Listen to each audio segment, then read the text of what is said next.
Welcome, brave souls, to the chilling depths of horror and detail. Today we are going to share Craigslist horror stories. First story. I just saw a Craigslist ad for myself. I thought it was a prank at first, just a belated April Fool's joke from one of my buddies. I never thought for a second that it could have spiraled into the horrifying mess I've found myself in. The thick stone ceiling above me has made calling the cops impossible, but I think I have just enough signal to get this out to the internet, my note in a bottle, if you will. There are no clocks here, but as far as I can tell, this all started a few hours ago. I sat hunched over my computer desk, squinting at the harsh blue light of my monitor. I was going through my nightly ritual of scanning through Craigslist for any good deals. I was moments away from powering the computer down and giving my tired brain a break when I saw it. The image was so surreal. It took me a moment to figure out what I was looking at. There, nestled between a vintage typewriter and a dusty old sofa, was a picture of me. The title was my full name, and the price was listed at $1,500. I mentally went through all of my friends and family, trying to figure out who would do something like this, but came up empty-handed. I saw there were more pictures and went to scroll through them, but hesitated. I was afraid that I'd be met with fuzzy Polaroids of me taken from behind bushes and through windows. However, as I scrolled through the images, I realized I recognized each one. I'd taken them. They were all from my Facebook feed. A selfie I'd taken with some friends at a bar. A picture of me at the beach with my girlfriend. I felt my heart rate begin to quicken. My Facebook was set to private, and I never friended anyone I didn't know. How had these pictures gotten onto the internet? I clicked the listing and began anxiously reading the description. Product is a 26-year-old Caucasian male. It is 237 pounds and 5 feet 8 inches. It consumes approximately 2,200 calories per day. I raised an eyebrow at that last line. What would anyone want with that information? It went on to describe everything I'd eaten for the past 2 weeks in meticulous detail. Everything from the McGriddle I'd had on my way to work to the Snickers I'd munched on today after dinner. They even knew about my ADD medication. I nervously glanced around my house, suddenly feeling naked and vulnerable. Where were they getting this information? How long had they been keeping tabs on me? Just when I thought it couldn't get any worse, I saw a short message at the end of the post that made my skin crawl.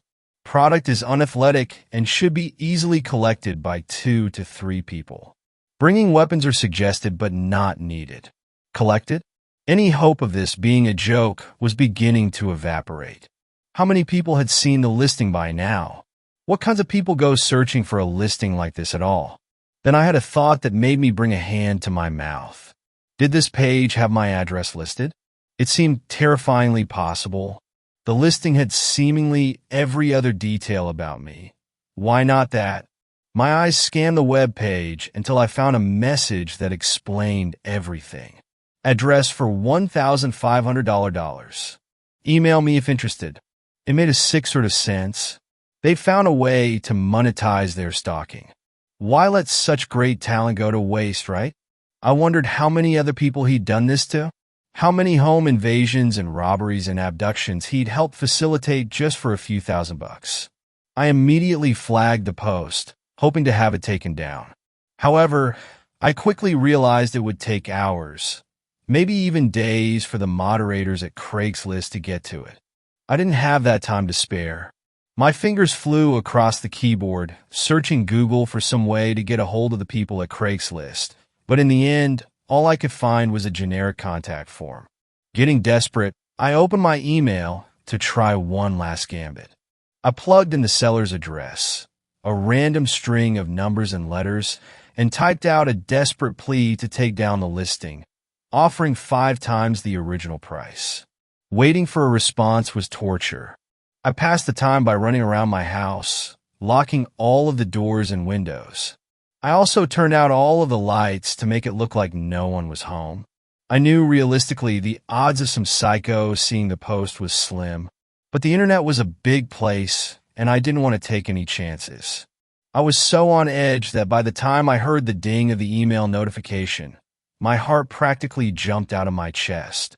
I regret to inform you that the information has already been purchased. I buried my head in my hands. I had been too late. How long ago had it been bought? 10 minutes ago? An hour? A day? My line of thought was broken when the crackle of wheels on gravel brought my attention to the window. I pulled the curtains aside and peered out into the night, careful to reveal as little of myself as possible. A black SUV was pulling into my driveway, its occupants hidden behind a dark window.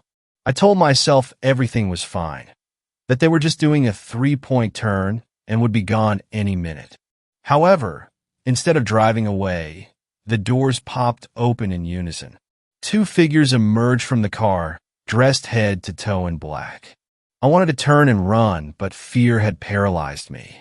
I watched helplessly as the men marched up to the front door and knocked loudly. I realized then that their plan must have been to wait for me to answer the door and drag me into their car. But I knew better. I began calling 911, cursing myself for not doing it sooner. The door was heavy oak and would take them at least a minute or two to kick down. That's when I heard it. There was a strange beeping sound coming from the other side of the door. After racking my brain for a few moments, I figured out what it was. It was the beeping of my door's keypad. They couldn't possibly know the code, could they? Then it dawned on me. The creep who'd posted the listing knew everything about me. Of course, they knew the passcode. My blood ran cold, and I dashed away from the door, looking for a place to hide. Click! The door unlocked. I ducked behind a corner into the kitchen just as it began to slowly creak open. The back door was at the other side of the kitchen, and I began creeping toward it, grateful I'd turned the lights out earlier. The two men cautiously stepped into the living room, talking in hushed voices about where I might be. I'd almost made it to the back door when I bumped into the kitchen table. I cursed myself for not seeing it. Their whispers immediately stopped, and they began marching toward me, forcing me to improvise a hiding place. I slipped into my kitchen's pantry and shut the door just as the light clicked on. The men, apparently no longer concerned with stealth, began stomping around the kitchen, looking for me. I squeezed my eyes shut and prayed they didn't look inside, knowing I'd be completely helpless if they did. I bit down on my knuckles and time seemed to stretch out forever. But they eventually left, going deeper into the house to search for me. I let out a sigh of relief. Buzz! My phone was ringing in my pocket. I took it out and it was my girlfriend, Lexi. My eyes widened. Lexi. She'd be home any minute. What if the men decided to take her instead? I answered the call. Hey you, she said. Lexi, don't come to the house. It's not safe. Oh my God. Where are you? She asked, fear creeping into her voice. I'm hiding in the pantry. I think I'm safe for now, but dash. The line went dead. I felt my heart sink. Had they gotten to her already? Had I not warned her in time?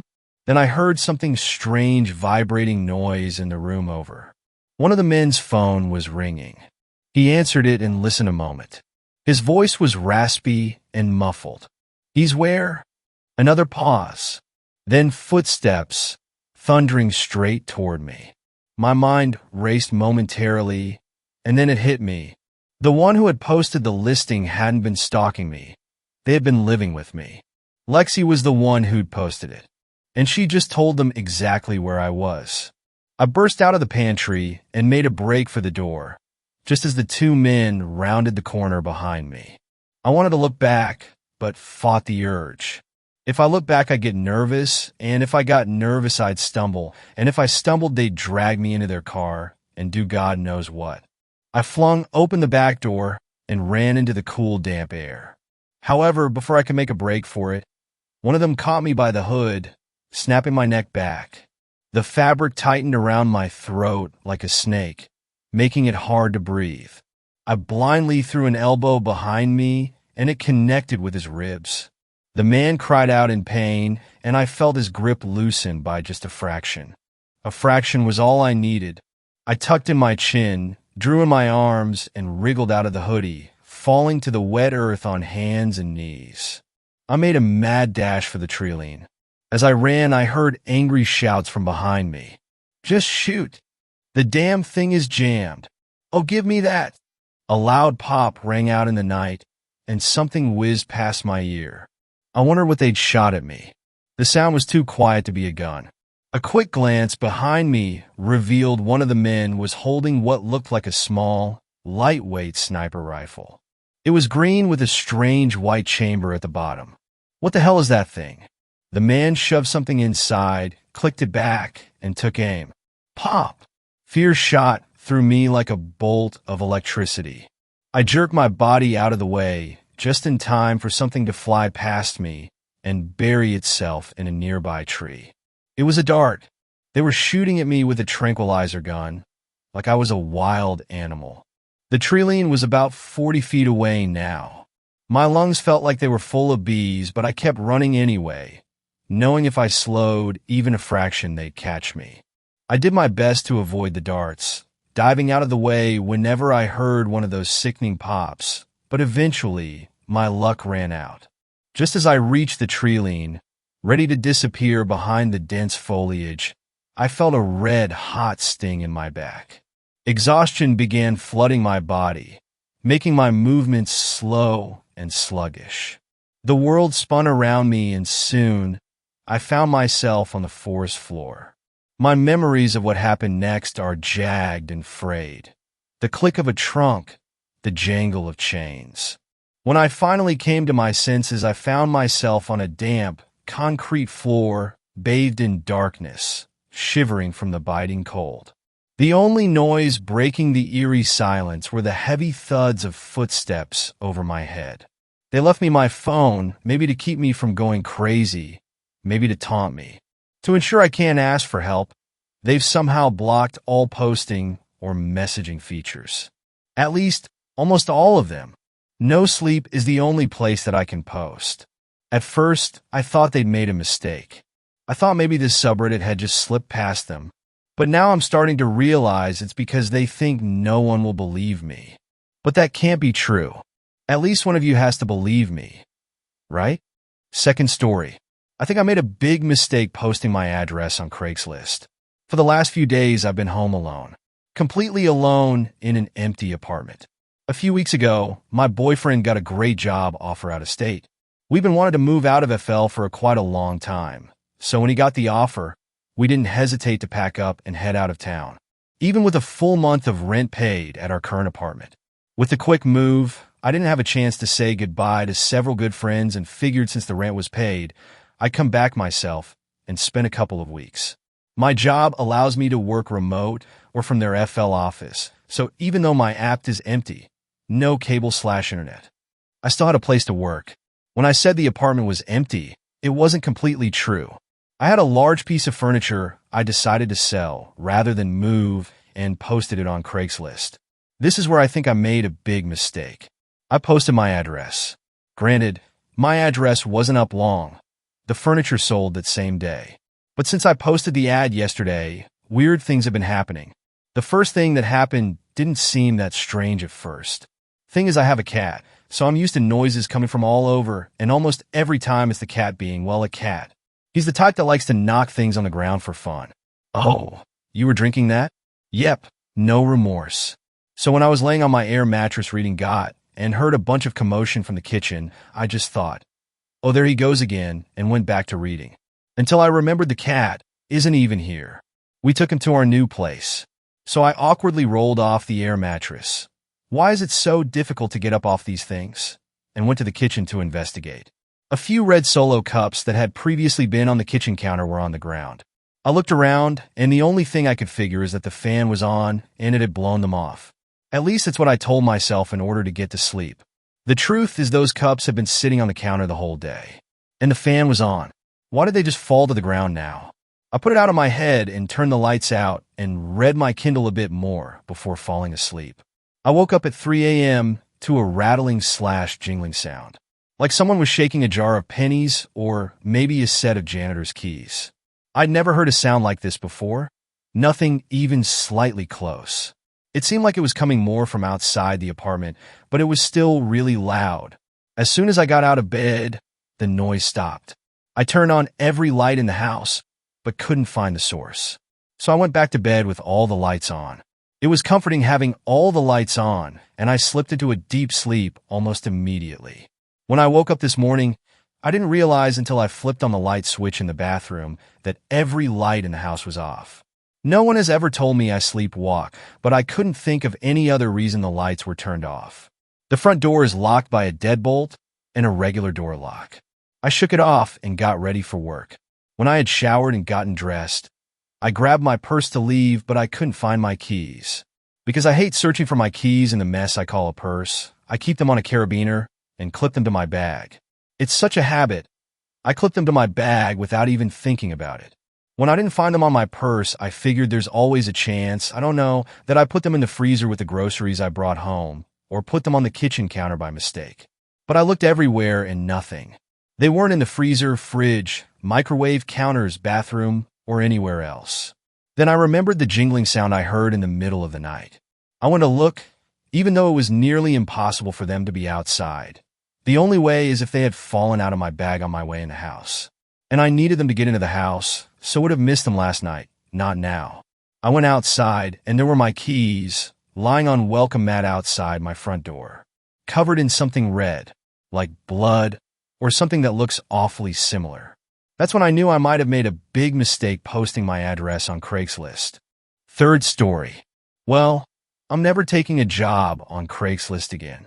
So, over the last 7 months, I've been working for someone I responded to on Craigslist. Well, I'll just explain everything.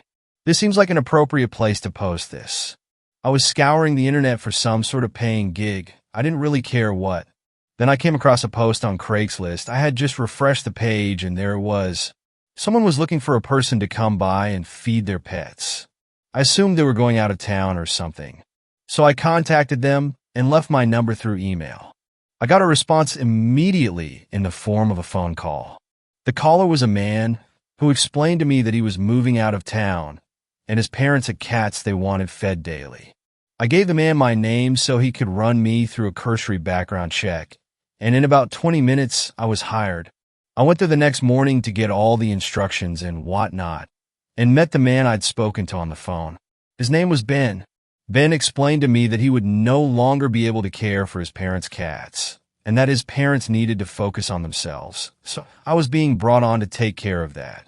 The money would be left on the kitchen table at the end of every week, $200 a week, just to feed some cats, I know, right? In addition to that, money for more cat food would be left for me as needed. Then he told me the first thing that I thought was strange. I was to come at exactly 10 a.m. every day and be gone by 10 a.m. And I was to never, under any circumstances, to interact with his parents. He told me that when I'm in their home, they will be in their chairs in the living room, watching television, and that I was not to disturb them, ever. He asked if any of that would be a problem, to which I assured him it wouldn't. He then showed me the area in which the cats eat. There were 4 cats, and where the food was kept. While not rude in the least, he was very adamant that I not explore further in the house, which I promised him wouldn't be a problem. He ushered me outside and showed me where the spare key was in case the door was ever locked, but he told me that was very unlikely to happen. And with that, he expressed his hope that I could be trusted one last time, shook my hand, and told me to be there at 10 a.m. every day starting tomorrow. If I was ever unable to make it, call and leave a message on their home phone, to which he gave me the number. I shook my head and was on my way. The next day came, and I went inside at exactly 10 a.m. I walked into the house, and immediately to my right were Ben's parents, sitting in recliners, facing away from me, watching some kind of game show. I announced my presence, which they ignored, and made my way to the kitchen. I fed the cats bowls and left. This exact same scenario played out countless times over the next few months. 10 a.m. Unreturned hello. Feed the cats, leave. On Fridays, I would pick up the small stack of $20 bills from the kitchen table. It was the easiest job I ever had. Then came the inevitable. One day I was running late. I got to the house at 10:08. I entered and apologized to Ben's parents for being late, to which I once again got no response. They just kept sitting in their chairs watching their game show. I went to the kitchen and fed the cats. I looked at my phone, which read 10:11, and walked down the hall towards the front door. When I reached the living room, I jumped and gasped out of shock. Ben's parents were now standing in the dark behind their chairs, completely still, staring directly at me. I apologized for running late and got out of there. Though unnerved, I went back the next day on time, and everything was fine. A few more months went by of nothing strange, and then came the last day I was there. I got there at 10:03, but wasn't worried because I knew I could be out before 10:10. The problem came when I was in the kitchen, and I heard someone whisper the words, "Help me." It startled me, and I jumped, looking around for the source of the cry for help. I saw no one around, but I heard it again, and then a third time. I began looking around before realizing I was running behind. I looked at my phone, and it was 10:10. My heart sank to my stomach when I looked down the hallway and saw Ben's parents for the first time in the light. They were grossly emaciated and pale, looking completely malnourished. They were essentially walking skeletons. I apologized for taking so long and said I'd be on my way, but they just stood there, blocking the way to the front door. I said I would take the back door, which was located in the kitchen, but when I went to open it, I found that it required a key to open from the inside. Seriously. It was at this point that true panic set in. I looked behind me, and the parents were now about a half a foot away from the entrance to the kitchen, and I had nowhere else to go except what I presumed was a door to a pantry. They had blank stares across their faces, and their eyes looked as if the life had left them a long time ago. In a last-ditch effort, I went to the door that I thought was the pantry, and was instead met with a staircase leading into a basement with, of course, no light. As soon as I opened the door, there was a horrid stench that washed over the otherwise clean air I was standing in. I carefully went down the stairs and looked for a window, but they were all nailed shut. I happened to look back up the stairs, and the parents were now standing next to each other at the top of the stairs. It was truly horrifying.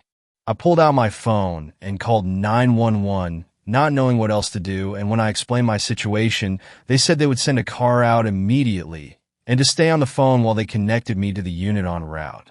I ran into the dark basement using my phone as a light. It didn't provide too much illumination since I was in the middle of a call, but it was just enough. There were racks of junk that lined the basement, separating it into almost aisles. I went down to check if any of the windows were possibly loose, like I'd be that lucky. Then I turned around and shined the light in front of me, and I was inches away from the parents' lifeless-looking faces. I let out a scream and ran in the other direction, and tripped over something, sending my phone flying from my hand. Of course, it landed face down, so I couldn't find it. I ran back up the stairs and into the kitchen, looking back and seeing the parents standing at the bottom of the stairs with slight grins on their faces. I ran down the hall to the front door and flung it open, screaming when I saw the cop standing right in front of me. He asked me if I was the one that called as I pushed past him to get outside, and told him I was. I looked in the window and saw the parents sitting in their chairs, watching their game show. I explained that these crazy old people had trapped me in their house and were chasing me around. The cop went in to talk to the parents and look around while I sat in the cop car. He came back out about 5 minutes later and asked if I was sure someone was chasing me. I said yes, I was absolutely sure that it was the two old people that lived there. He informed me that the people that lived there, the people in the chairs, have been dead for quite some time. I asked what the smell in the basement was, and he said there was another body down there. Backup showed up. I gave them my statement and explained how I'd been coming there every day for months and months to feed the cats. I told them to call Ben, the homeowner's son. I gave them the number, and it was disconnected. I found out a few days later that the body in the basement was Ben. What I don't get is who's been paying me. Fourth story. I put out a Craigslist ad for a new roommate to ward off my stalker and avoid violating my lease. My new roommate might be a demon. My name is Finn Conway, and I have a lot going on in my life. I'm currently 22 years old, and I'm completing my master's in computer science in a college located in a major city in the United States. It isn't too bad. I thoroughly enjoy computer science, and I take night classes, so I can still retain my underpaid day job as an IT guy for a small startup near my school. I live in a 2-bedroom apartment with a roommate, and despite the somewhat expensive living prices in this area, I love the neighborhood and the people. Honestly, for a guy in his 20s who came from no money, I was doing pretty well. I was in a pretty ideal situation, that is, up until last week. Last week, my roommate moved out on me without much notice. He told me he got an offer for a job in another city across the United States, and that he'd already sold his half of the furniture in Craigslist that morning. This was all through text, by the way. By the time I came home from my night classes, his room was pretty much empty, and he wasn't responding to my angry texts anymore. That put me in a severe bind. I made okay money as an IT guy, but part of the reason I was getting my master's was because I knew it would pay off when my degree became more valuable and I could work for bigger companies. After all, I had an unnecessarily large amount of student loans to pay off for my undergraduate degree on top of the price of achieving my master's and increasing rent. But tuition money and rising rent prices weren't even the biggest issues. You might wonder, why doesn't he just move into a 1-bedroom or even a studio by himself? After all, I'm a guy who likes my privacy, and living in a 1-bedroom wouldn't have been so bad. To answer your question, I would have moved into a smaller space if I didn't have a crazy online stalker I was busy trying to get a restraining order against. Turns out it's hard to get a restraining order if you don't know the real name of the person you're trying to file one against.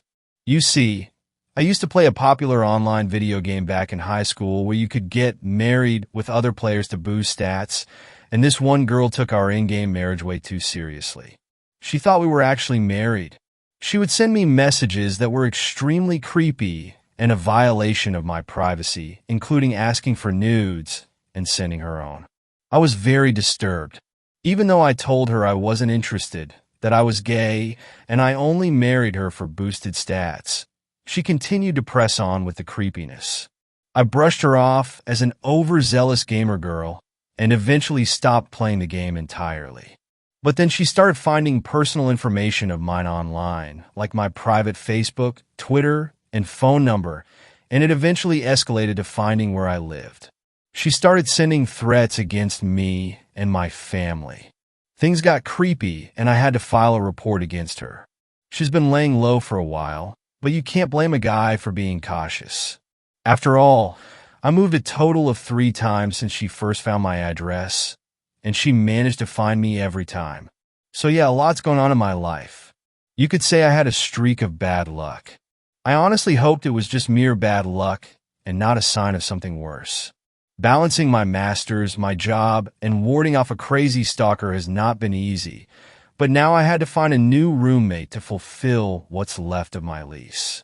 I ended up posting an offer on Craigslist a few hours ago, offering interviews for a new potential roommate. I had 3 people respond to my offer total, and all of them were memorable in their own right. The first guy's name was Daniel.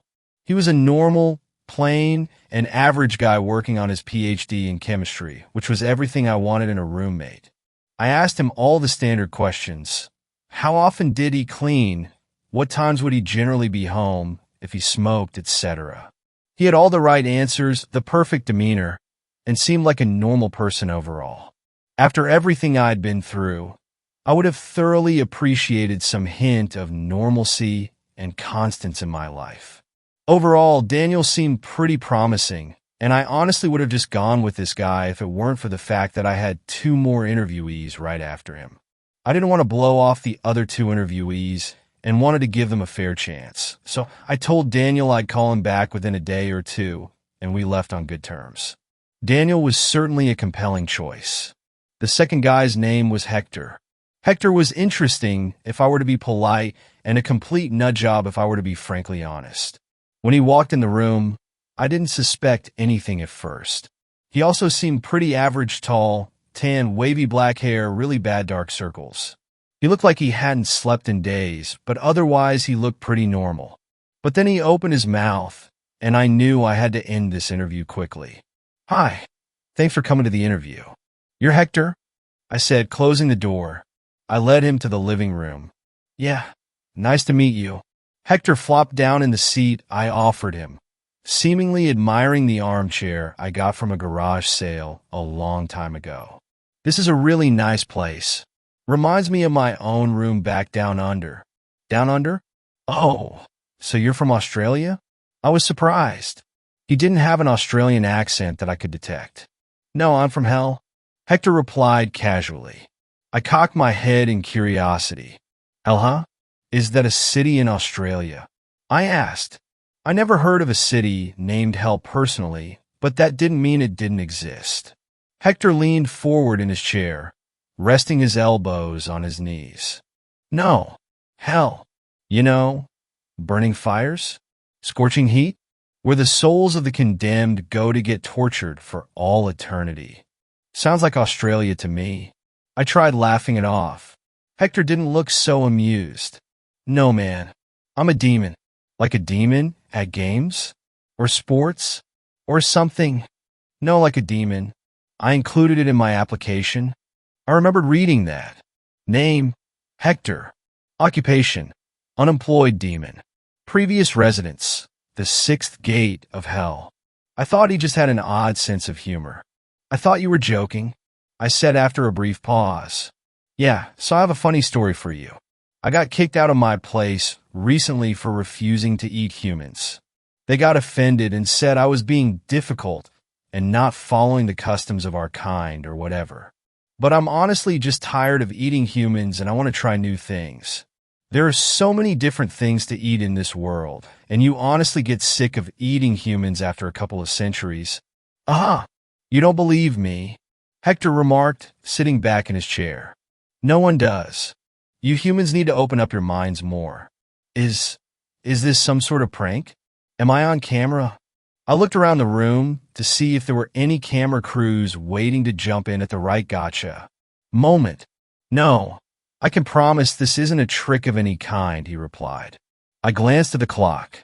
Unfortunately, there was still a lot of time before the next person came in, so I decided to humor Hector for what it was worth.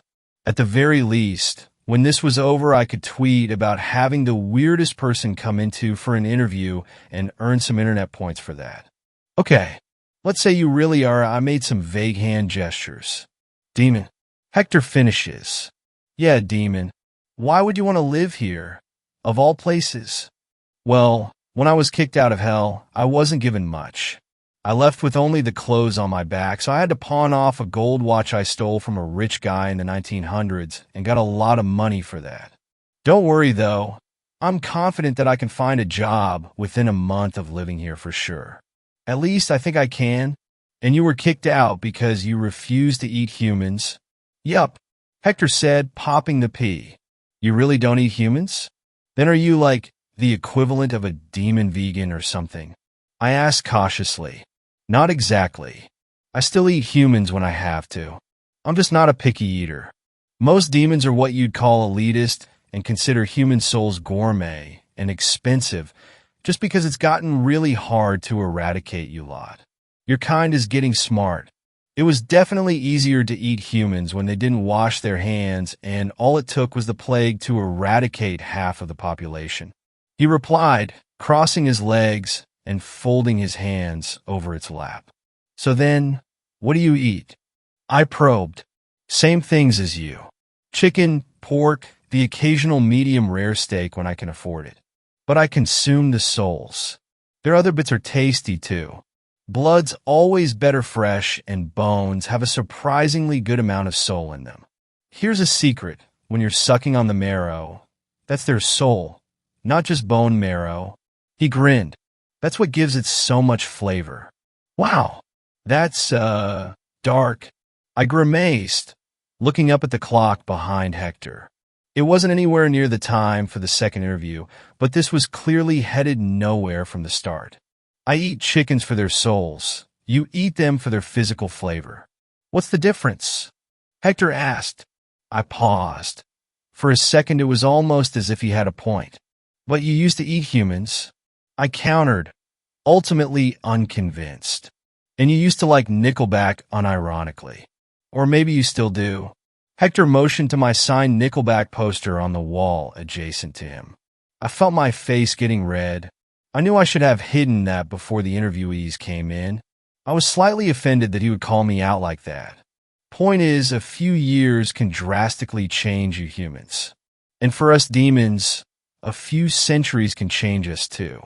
Why do you all think we're the same as we've been since the 1500s? We're just like you guys. Sort of? Okay. So if you're a demon, why would you want to be in such a small room? Couldn't you find somewhere else? Somewhere better and not as cramped? Shouldn't you be able to, I don't know, conjure up some money with your demonic magic or whatever? Easy. Rent's cheaper here, and I don't need a lot of room. We demons aren't rich. We don't all use what you call magic, and we aren't omnipotent either. I can't just make money out of nothing, though it'd be helpful. Hector droned. Besides, I love this part of the city. So much culture. So much food. So much fried chicken. I really, really love fried chicken. Don't we all? I said. Besides, I feel like you need me as much as I need this. I stiffened. What do you mean? You're Finn Conway. 22. Working on a master's. Has had a stalker for a while now. If you ask me, your stalker's pretty insane and she's still out there somewhere. I can keep her away from you if you let me live here. I felt my blood run cold. How did he know all this? I instantly felt a wave of discomfort crash over me.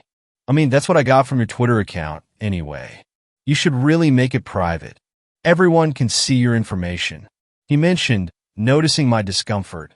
I relaxed visibly, but it still rubbed me the wrong way that he knew so much about me and I knew nothing about him except for the fact that he claimed he was a demon. This was the point where I realized I should cut the interview short. Listen, sorry to cut this short, but the next interviewer should arrive any minute now, and I don't want to keep him or her waiting. I think you should leave. I'd entertained him long enough.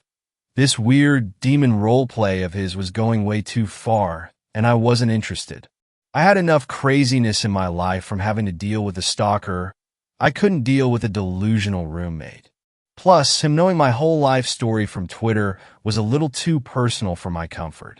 I got up from my seat hastily and reached over to shake Hector's hand to end this before it went on for too long.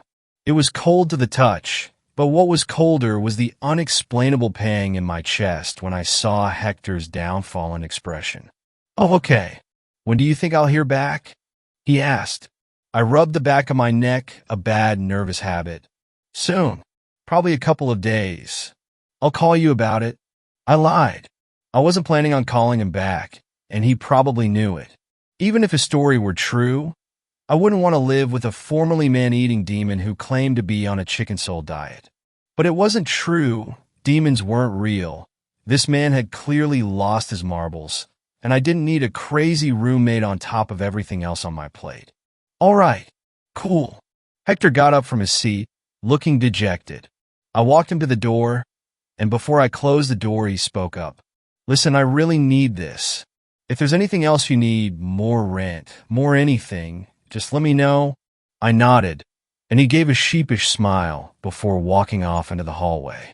I closed the door, locked it, and slumped back in my seat, hoping the third guy wasn't a weird person like Hector was. I really needed to get better security and be more careful about posting my problems on Twitter. The third person never ended up showing up, but I couldn't wait forever. I decided to contact Daniel when I got back from my night classes about the offer. But when I got back from my night classes, I noticed something was terribly off.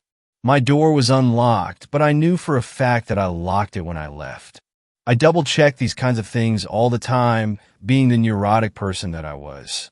I debated calling the police when I felt something cold poke my back and a chilling voice say, "Go on in." What are you waiting for?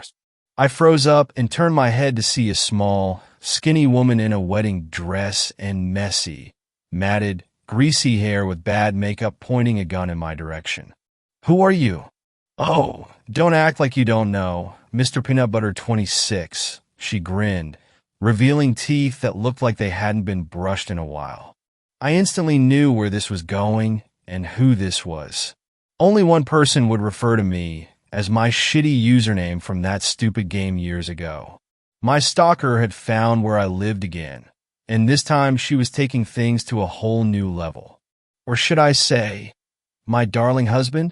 Her hand caressed my body, and I felt shivers running down my spine.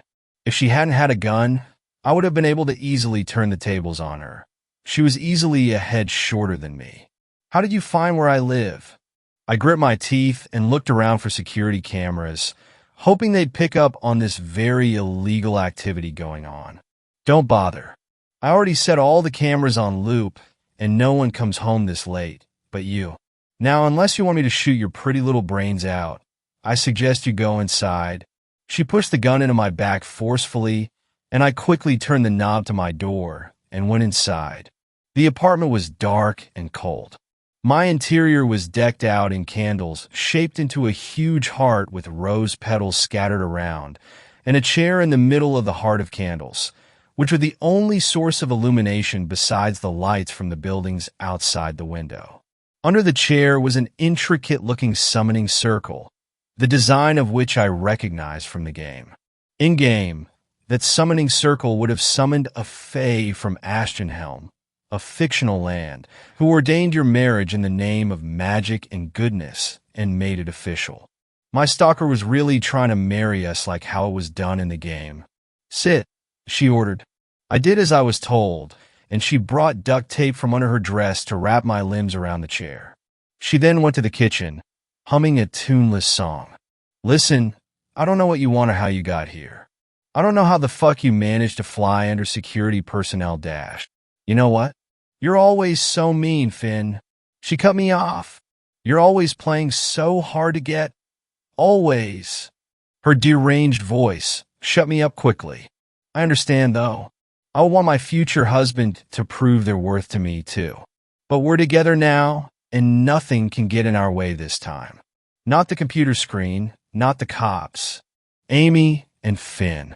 Partners in crime. Lovers forever. Finally married under the gracious fairies of Ashtonhelm, like fate dictated it to be. This is how it should have been from the start. So that's her name, Amy.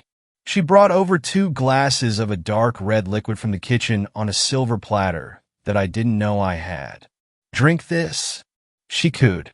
I turned my head away from her. Fuck no. Drink it now. Amy's personality went from blissful happiness to sharp and threatening as she grabbed my head and shoved the glass in my mouth. I choked and tried to resist drinking any of the substance, but a mouthful managed to go down my throat. It was an extremely bitter concoction of wine and something else that I didn't want to think about. Amy took dainty sips of the wine. Meanwhile, I started feeling sweaty and my vision started to go hazy. She clearly drugged whatever this was. The blood oath has finally been fulfilled, Amy said excitedly. I wanted to throw up. This crazy bitch really mixed her own blood into the drink. She kneeled below me. Her stench made me want to puke. We've been married online, but I was thinking, why not get married in real life in the eyes of God himself? But obviously God didn't want us together, so I had to turn to the fairies instead. They can marry us. They wouldn't stop something so lovely and pure like this. With that, Amy poured the rest of the concoction under my chair and started laughing. I've been waiting for this for months, for weeks, for days. I've been following you, you know.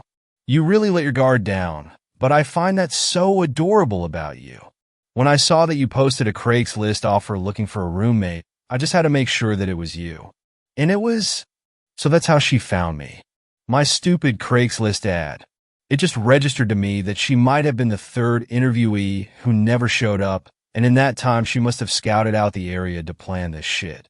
For someone who was in the computer science field, I had really let my cybersecurity guard down, and it led to my undoing. I was entirely too careless. I groaned. My head began to pound, and my vision became even blurrier. She caressed my hands and began to put a ring on my finger. The potion I put in the love wine brings us both to the plane of the fairies, so they can marry us, she said. Her words felt so weirdly distant. The ring was placed on my finger, secure and tight. She mounted my lap and hugged me, whispering things into my ear, and I felt so disgusted that I just wanted to disappear. And now it's official. We're married. Don't you see the fairy fin? The fairy's right behind you dashed. Amy paused, realizing what she had said. She scrambled to her feet. I looked up at her, and she looked as if she saw a ghost. W8, she mumbled. She backed up a few steps. I looked at her feet, unable to focus properly. The lighting from the buildings behind me casted the shadow of a big bird.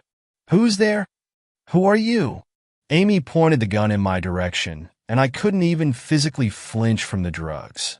I figured she was hallucinating or something, but whatever she was seeing seemed pretty real and terrifying. I'm his roommate. Who are you? The voice replied. I recognized that voice. Hector. In my haze, I managed to make out his words clearly. I wondered how he's managed to walk into my room, since the door was blocked by Amy and both of us would have seen him come inside. Being that my back was facing the balcony, I assumed that was the only possible way he got in. But how did he get all the way up to the 13th floor without anyone noticing him? And better yet, how was his timing so good? I'm his wife, asshole. Amy spat. For some reason, I don't believe you. Hector deadpanned. Neither of you are what either of you just claimed yourselves to be, I thought to myself. I didn't dare say it out loud because I was in a very tight space. It doesn't matter what you believe, you're getting in the way of our marriage.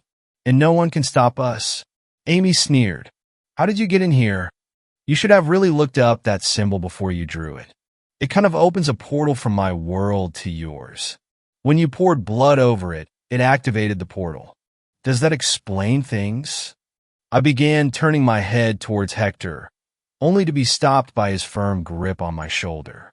Don't turn around, he ordered. Being as I wasn't exactly in a position to argue, I complied. Also, the hand on my shoulder was too large, long, gnarled, and sharp to belong to a human being, so that alone was enough to convince me. My head lazily lolled back to face Amy, who was still pointing the gun, rocking side to side on the balls of her feet, and trying to put up the brave front she had a few minutes ago. Halloween's not coming for another year, buddy. I don't know how you got up here in that weird demon furry getup, but you're definitely not leaving this alive. I'm gonna kill you. Amy's remarks truly made me wonder what she was seeing and what I was missing out on. Hey, close your eyes and keep it shut until I say otherwise, he whispered gently. He enclosed his overgrown hands over my field of vision.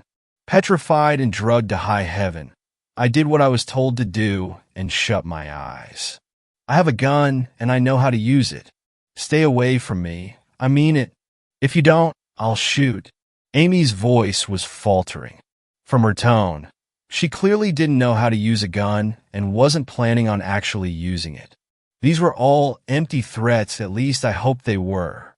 And this is why you guys need better gun control. I heard Hector's lazy drawl as he stepped forward. For some reason, his footsteps grew heavier, and his voice boomed all around even more. I also heard Amy's quivers turn to full-out whimpers and desperate screams to stay the fuck away. I felt the room settle to a chill as the trigger was pulled and the shot rang. It was a deafening bang and an even more deafening silence afterwards. I squeezed my eyes shut, letting a wail of grief leave my throat, not wanting to witness what had happened. I heard Amy's manic giggles as she shot 4 more times, each shot more deafening than the last. I swore I could hear the bullets bursting through Hector's body. I felt tears burn my eyeballs as I pleaded for her to stop. Amy, stop, I'm begging you. You've done enough, was all I could manage to choke out as I shook my head in shock and disbelief. Still shutting my eyes, I prayed Hector was still alive despite the 4 gunshots that I heard, knowing it was highly unlikely. I felt responsible for this mess, and I had somehow managed to drag him into it, even though it was none of his business. And now he was probably dead. It was all my fault. It's too late. I told it to stay away. Thought it could be a hero or something. What a joke. And you, Finn, I warned you. I fucking warned you. And you're next. You know why? Don't fucking shake your head. You know why? It's because you lied to me, and you didn't return my love dash. Her crazed raves were cut off abruptly by the sudden sounds of her choking. W8 dash. I heard more choking, some cracks, and screams. What's happening? I yelled. I was tempted to open my eyes, but remembering Hector's words kept me from doing so. Stop, I'm sorry. Please let me dash. I flinched as I heard Amy's threats abruptly change to pleas for her life. Her pleas became increasingly desperate as air escaped her lungs. Whatever was happening to her definitely wasn't something I wanted to see with my own eyes. My imagination did enough. She seemed to be flailing and gurgling before I heard a loud and sickening crunch, and everything went silent again. I held my breath. Silence. Bewildering silence filled the room. I heard the quiet hiss of smoke in the distance and smelled what I could only describe as burning rubber. You can open your eyes now, Hector said softly. I knew he had somehow survived the 4 gunshots and managed to quell Amy's insanity. I don't know if I want to, I blurted. Seriously, it's fine? Hector insisted. I opened my eyes. In the darkness, I was surprised to see that Hector looked like the same Hector I saw earlier this afternoon, and Amy was nowhere to be seen. I expected to see something other than Hector standing there, but he defied my expectations. With the dim lighting coming from the buildings across from mine, Hector's silhouette looked almost ethereal as he hunched over slightly over where Amy once stood. There was blood all over his button-down, dripping down his mouth, onto his hands, but no body to show for it. Is she? She won't be bothering you again? Hector cut me off. Ugh, this is going to be a bitch to clean. He tugged at his clothes, grimacing at the blood. I was actually glad he didn't include anything else. I wasn't exactly in the right state of mind to handle what I thought was a murder that just occurred in my own house. Did you kill her? Not exactly. Just sent her soul where it belonged, right here. He patted his stomach for good measure. I grimaced. She didn't taste that good. Don't know what she was thinking. Bullets don't really work on guys like me.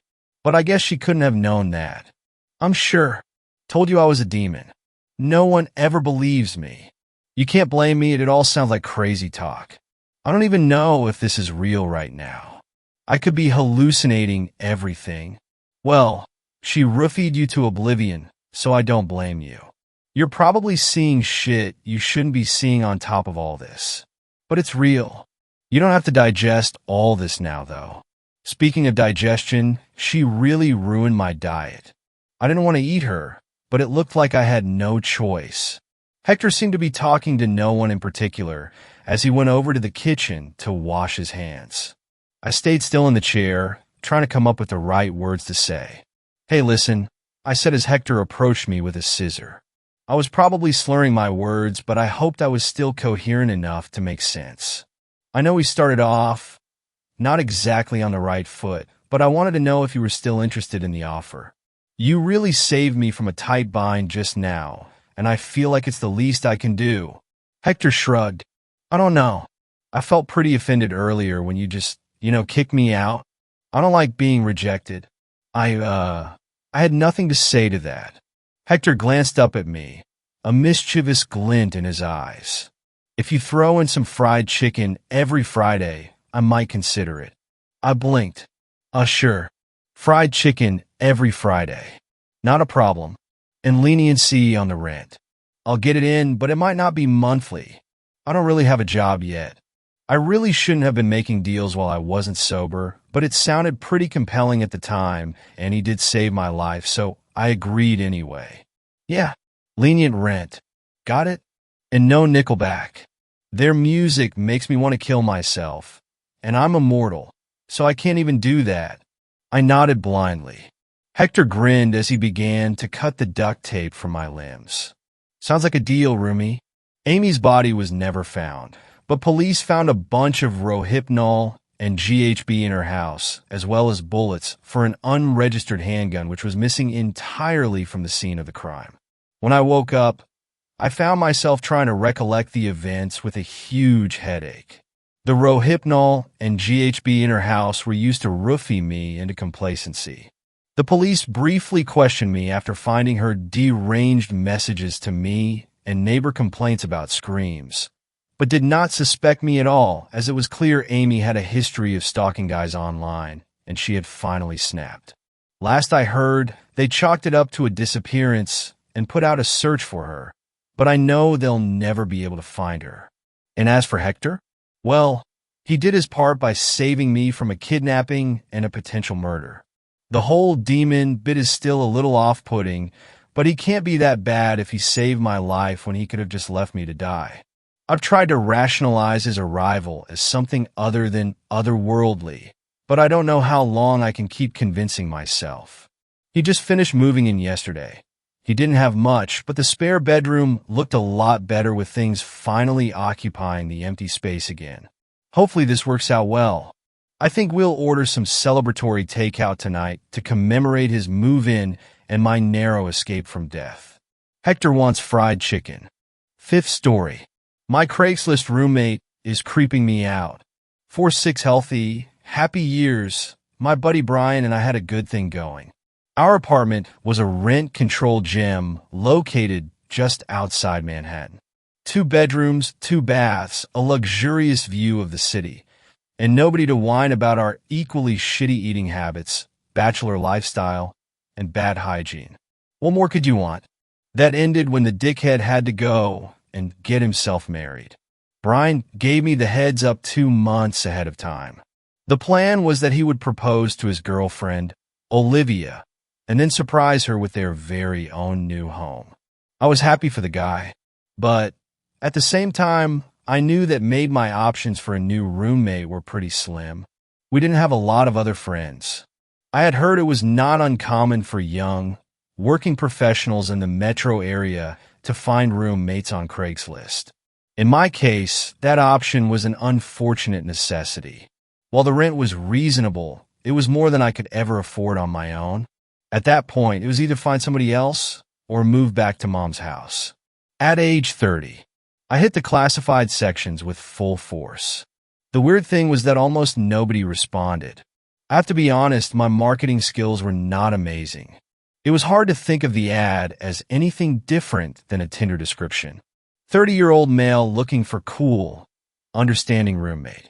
Keeps normal hours and must have employment or means to pay rent. I waited a month and a half until hearing anything back at all. The guy who eventually answered seemed normal enough. The email said he was a young professional like myself and worked at a financial firm in Brooklyn. After a couple messages back and forth, we agreed to meet at a breakfast spot in town. I was nervous that meeting. Brian and Liv made fun of me for my outfit, which was nothing more than a button-down shirt and some khakis. "I hope your new girlfriend can keep you happy, Matt," Olivia said. I muttered some witty retort, but I was a bit worried. Brian and I had become brothers over the years, and this new guy sounded a little weird from his last email. There are some complications with my sleeping situation. We could discuss in person. It was raining the morning of our meeting, but the restaurant was only a block away from my place. I ran down the block in a hurry, aware of the fact I was late. When I walked up to the front door, there was a man standing outside in a gray trench coat, with his eyes on his watch. I would have ignored him entirely if he didn't address me directly. "Craigslist user First Breath 1? It's 10:05. I spun around awkwardly to greet him. "Hey, sorry about that, lost track of time." Mike, right?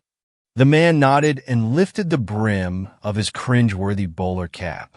Other than that, he was normal-looking with mutton chop sideburns that met a thinly groomed beard. A modest gut stuck out of an old Star Wars shirt. To be honest, he looked like every guy from my high school, minus the weird my lady business. We went inside and ordered breakfast. To my surprise, he ordered the same thing as me. 2 pancakes and a side of extra crispy bacon. The conversation was pleasant and normal enough. The rent was right up Mike's alley, the commute was close, and he would be able to bring and park his car in the lot. After a half hour of pleasantries, mostly about work, we finished our breakfast and agreed he would move in next week. Somehow, the topic of his sleeping habits slipped his mind. I guess I was too scared to ask. Move-in day was chaotic.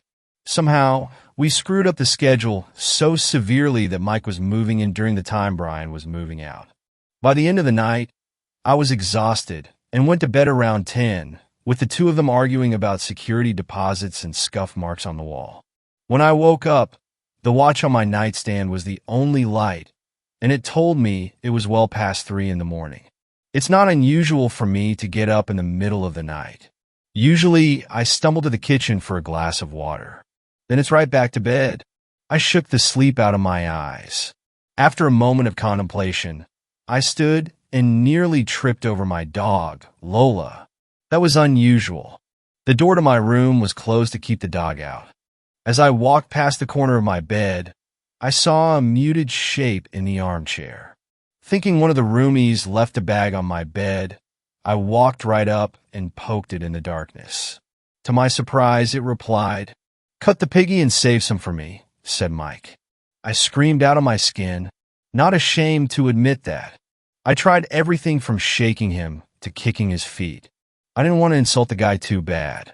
Maybe it was just really bad sleepwalking, but nothing woke him up. Cut the cow. Its blood can be sold in town. Mike repeated the phrase over and over again from the armchair. He never moved or flinched an inch and barely responded to my attempts to my restrained kicks, shoves, and subtle slaps. After 5 minutes, I gave up and brought my bed sheets down to the living room. He wasn't violent, at least. He just sat there. It was creepy, but possibly explainable. After settling in on the couch downstairs, I was over it.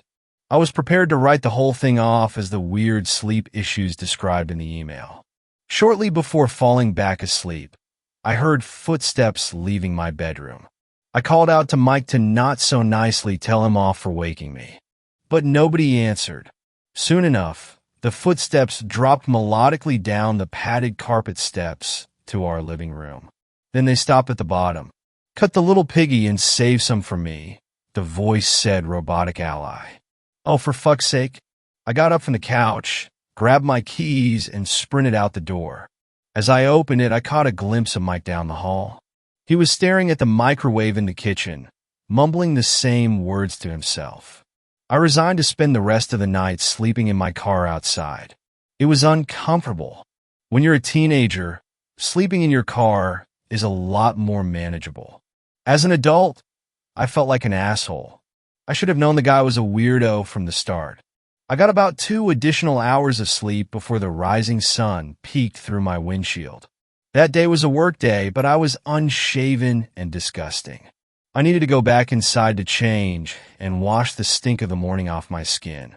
When I opened the car door, Mike was standing on the other side. Outside. He was wearing his corny bowler cap on top of his best bedroom gear, which was boxers and a white t-shirt. He wasn't wearing his glasses. "Cut the piggy and save some for me," he said again. I punched him in the face. Honestly, after being woken up 3 times in the night by the guy, he's lucky it was the least I did. As soon as my fist connected with his nose bone, Mike let out a high-pitched shriek as he fell to the sharp gravel grounds of the parking lot. "What the fuck, man?" he said, bewildered from the floor. Finally, I went to the rental office this morning and asked them to evict him. They refused. The contracts have already been signed, and his rent and security deposit have been paid. It is hard to explain the uneasy feeling in my stomach right now. I'm at work, waiting and hoping for somebody to find a solution to get this guy out of my house. The time is currently 1:24 and Mike is still there. He texted me that we need to talk. I got a lock at Home Depot, but I am terrified to go to sleep tonight. Thanks a lot for watching the video. Till the end, subscribe to Horror in Detail for more videos. Drop your suggestions in comment section.